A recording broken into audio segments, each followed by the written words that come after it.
Thank you. Photographer from Manchester, isn't it? In Manchester, yes. Specialist in event photography. Yeah. And we're going to be talking about your kind of setup. Yes. As a kind of getting going. Now, I know it's not quite the same as you're doing, because obviously we're using the kit that I have, and we've travelled down to us today. But we're going to talk about it each step of the way to kind of get successful high key on event photography. For speed more than for speed, because you obviously want to minimise the amount of kit that you take as well. Pretty much, and it's time. It's all about a time thing in the event. And so on this one, we're going to show you the 6 lights, the background and so forth. But it's just to get the quality straight away, so you don't have to adjust in Photoshop or anything. You can't do any adjustment really. You know, for most events, they've got to come at a camera onto the screen and straight up to print. Yeah, it's so fast. There's no time for adjustments. Very slight adjustments, but no retouching. How many people on average would you shoot on a kind of event? Oh, it could be as simple as just 100 kids at school prom, but they keep you they keep you busy all night long. Yeah. Or it could be a really big charity ball we talked about earlier on, and there might be 600 people there, and it's a steady flow all night long.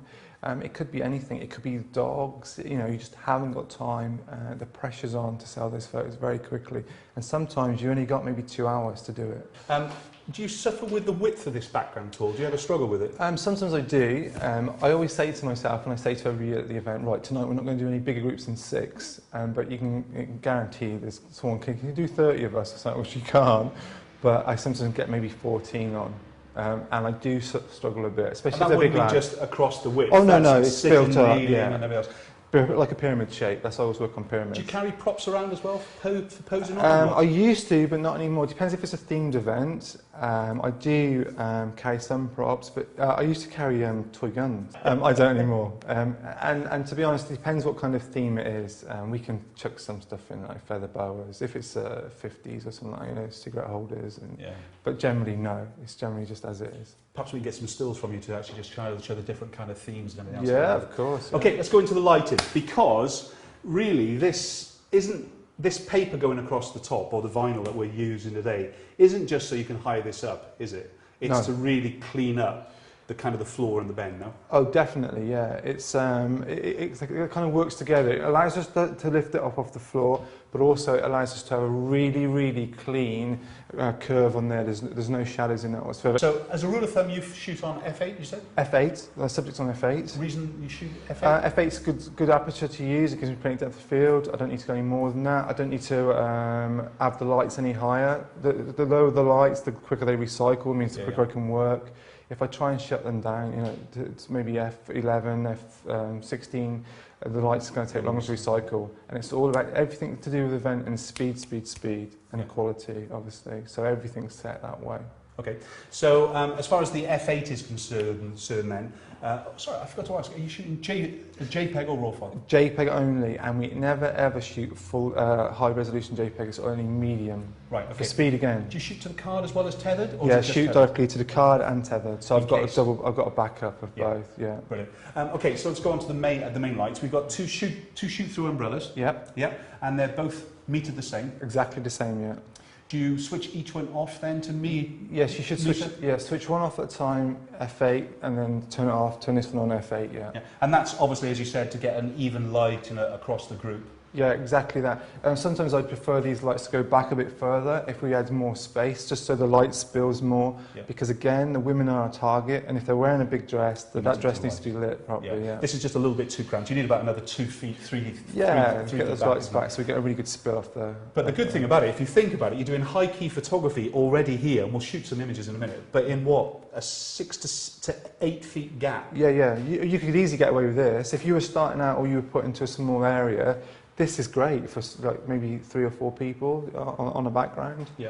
It's just I like to take up more space. No, I agree with you. Do you have like a position where you want them to stand? Do you have like little marks on the floor? I never put marks on the floor. What I do is I kind of bring them onto the background. I position them there. I get them into what I wanted, my pose that I wanted to do with them, and that's it. I say pretty much stand there, and I just keep them interested in me and the camera. Yeah. Yeah. How long is the shot take? How long does it take? It can be really, really quick, maybe 15 seconds, 30 seconds. Sometimes if it's a big group, maybe 1 minute, something like that. So from the shot you take to the time they get the print, How long is that?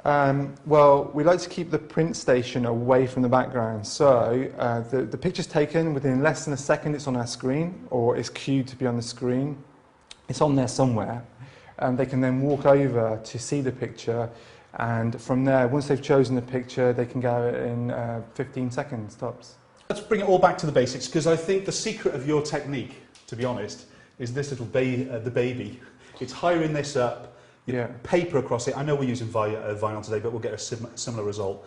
But it's these two little extra lights, isn't it? Yes, two extra lights, definitely, that make all the difference and give us the speed to sell prints instantly without retouching them and not worrying about shadows. Okay, why don't we just demonstrate that for a minute? If we kind of, I know this is higher than it would usually be on the floor, but it's still the most common problem we hear about the highlight background, is that kind of little curves and things really. It's different if you're a studio photographer. We have time, if we've got to fix it and things really, but on events we don't. So let's look at it in your kind of style and why. So even though this, as a rule of thumb, if it was designed, it was sat on the floor, that line would be lower down. It still would create a little mark, wouldn't it? If it was on the floor, it would still create a little mark, unless you blew it out with the lights. Again, these extra lights make all the difference. They really do. Why don't you do a shot of me then? I'll switch off these lights to begin with. Okie dokie. This is my time to be a poser, yeah? Okay, Mark, that's it. Work it for me, Mark. Stay there. One more. Cool.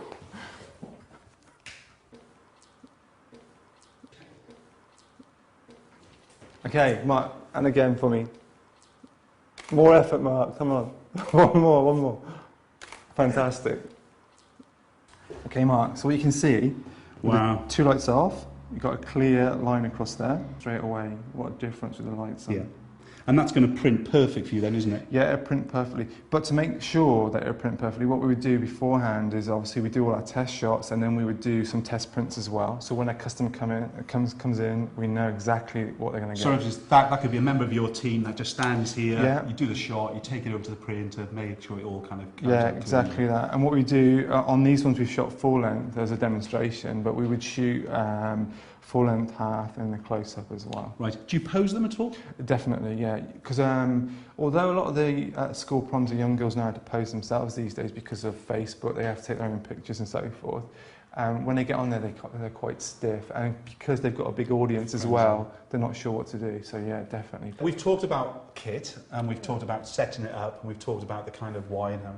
But if you're having to work with so many people in such a short time, expression's the secret though, isn't it? Oh, it is, and it absolutely drains me as a photographer to keep that kind of concentration up all night long, saying this way you look fantastic, and I'm always talking to them and telling them they look great, look so smart, or trying to crack a joke with them, having a bit of banter, go into them, even tell the guy straight away, you look really cool, mister, and like walk off, he's pleased with himself.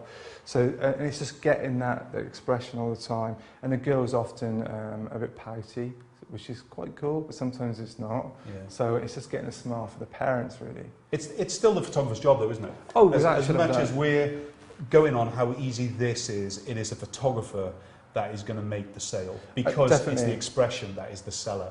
As much as she's going to look thinner, she's going to look good in her dress, it's that expression that's going to be the buyer or the not buyer. Yeah, it's the expression, and it's having the confidence to talk to people as well, because we see photographers that we train up even, they don't keep the attention of the couple or the group or whatever, and before you know it, their eyes are wandering, and you've only got a few seconds to get that shot and then get them off so the next one comes on. You really need to concentrate on a couple, expressions, and keeping them concentrated on you. What's your nightmare on an event? When everybody stands behind them with their cameras.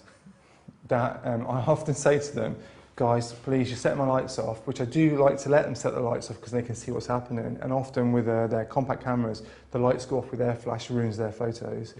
But if they're all taking photos, I can't take mine. I say, guys, just wait 1 second, please. Let me take my photo. And as soon as I finish my last shot, my third shot, because I only take 3 shots, I'm straight into the picture. So if I've got my event portraits t-shirt on, they're just photographing the back of me. Brilliant. Thank you very much, Keith. Brilliant.